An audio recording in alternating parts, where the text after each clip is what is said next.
শিক্ষার্থীরা, আসলে এই অধ্যায়টা হবে অনুশীলনী 6-এর ঘ। আমি ভুল করে 7-এর ঘ লিখেছি। তোমরা এই বিষয়টা একটু মার্জনীয় চোখে দেখবে। পঞ্চম শ্রেণীর প্রিয় শিক্ষার্থীরা, তোমাদের সবাইকে জানাচ্ছি লাইসেম একাডেমির পক্ষ থেকে শুভেচ্ছা এবং স্বাগতম। আজকে আমি তোমাদের মাঝে উপস্থিত হয়েছি অনুশীলনী 7-এর ঘ এর 63 পৃষ্ঠার ভগ্নাংশকে পূর্ণ সংখ্যা দ্বারা কিভাবে গুণ করা যায়। আজকে এই বিষয়টা আমি খুব সহজে তোমাদের সাথে আলোচনা করব। তোমরা যদি বোর্ডের দিকে একটু লক্ষ্য করো, এখানে আমি একটা সংজ্ঞা তুলেছি। এই সংজ্ঞাটা হচ্ছে ভগ্নাংশ কিভাবে পূর্ণ সংখ্যা দ্বারা গুণ করা যায় সেই সংজ্ঞাটা। আর এই সংজ্ঞাটা তোমাদের বইতে স্পষ্ট লেখা আছে, আমি বই থেকেই উঠিয়েছি। আমি যদি এই সংজ্ঞাটা পড়ে শোনাই, কোনো ভগ্নাংশকে পূর্ণ সংখ্যা দ্বারা গুণ করার সময়, এই ভগ্নাংশকে পূর্ণ সংখ্যা দ্বারা গুণ করার সময় হরকে ঠিক রেখে লবকে পূর্ণ সংখ্যা দ্বারা গুণ করতে হবে। মানে এই ভগ্নাংশকে এই পূর্ণ সংখ্যা দ্বারা গুণ করতে হবে। এক্ষেত্রে আমাদের কি করতে হবে? হরকে ঠিক রেখে, এখানে হর হচ্ছে 3, হর ঠিক থাকবে। হরকে ঠিক রেখে পূর্ণ সংখ্যা দ্বারা লবকে গুণ করতে হবে। তো লব হচ্ছে 2 আর পূর্ণ সংখ্যা হচ্ছে 4, তাই পূর্ণ সংখ্যা দ্বারা লবকে গুণ।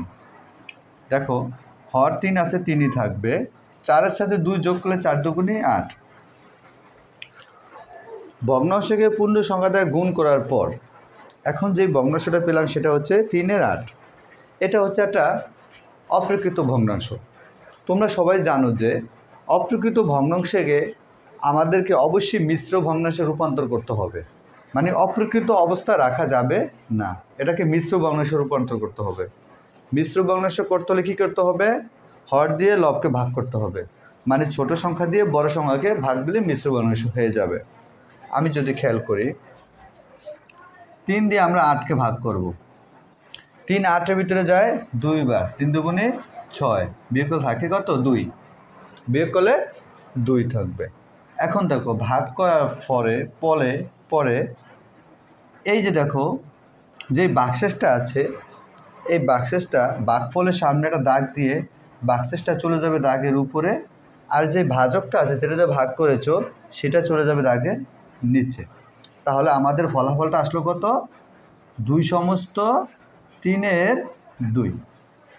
এটা হচ্ছে আমার এই ভগ্নাংশকে পূর্ণ সংখ্যা দ্বারা গুণ করার নিয়ম। আশা করি সবাই আমার এই ক্লাসটি বুঝতে পেরেছো। এই নিয়মটা ব্যবহার করে তোমরা আবার পরের এরকম যত অঙ্ক আছে সবগুলো করতে পারবে, আমি আশা করছি। যদি আমার ক্লাসগুলো তোমাদের ভালো লাগে তাহলে সবাই লাইক, কমেন্ট, শেয়ার করে আমার সাথেই থাকুন। ধন্যবাদ সবাইকে।